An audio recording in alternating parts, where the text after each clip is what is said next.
Yes Ramesh.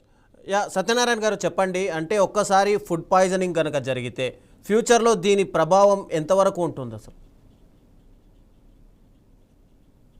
సమాజం పైన, కుటుంబం పైన ఫుడ్ పాయిజనింగ్ చెప్తే చాలా ఫినాన్షియల్లీ నష్టపోతారు, ఆరోగ్యరీత్యా నష్టపోతారు.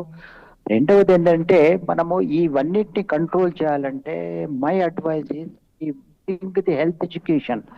చాలా బేసికల్ గా మనము ప్రతి ఒక్క స్థాయి లోపల హెల్త్ ఎడ్యుకేషన్, ఫుడ్ సేఫ్టీ గురించి మనం ప్రజలకు అవగాహన తీసుకొచ్చినట్టయితే high schools, junior colleges, degree colleges, PG centres, DIET, ఈ కొన్ని సంస్థల ద్వారా మనం పిల్లలకు ఒక్క పిల్లగాని మనం ఎడ్యుకేట్ చేసినట్టయితే ఈ విల్ ఎడ్యుకేట్ టు సంబడి. అట్లా అది మ్యాన్ టు మ్యాన్ స్ప్రెడ్ అవుతుంది. కాబట్టి ల్యాక్ ఆఫ్ హెల్త్ ఎడ్యుకేషన్ ఇవన్నీ జరుగుతున్నాయని చెప్పి నా భావన.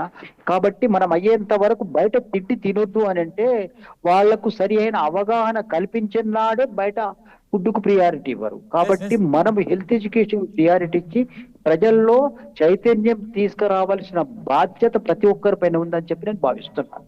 ఇది అంటే ఒకసారి మహిళలు కనుక అంటే గర్భిణీలు కానీ, మహిళలు కానీ, వృద్ధులు కానీ వీటి ఎక్కువ ఎఫెక్ట్ అయ్యే అవకాశాలు ఏమైనా ఉన్నాయా ఈ బయట ఫుడ్ తినడం వల్ల?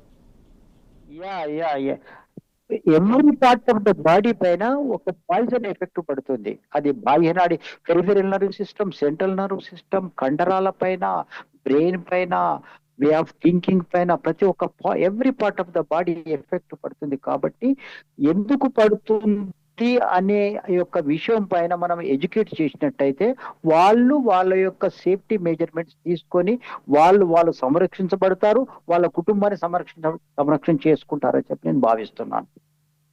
కుమార్ చెప్పండి.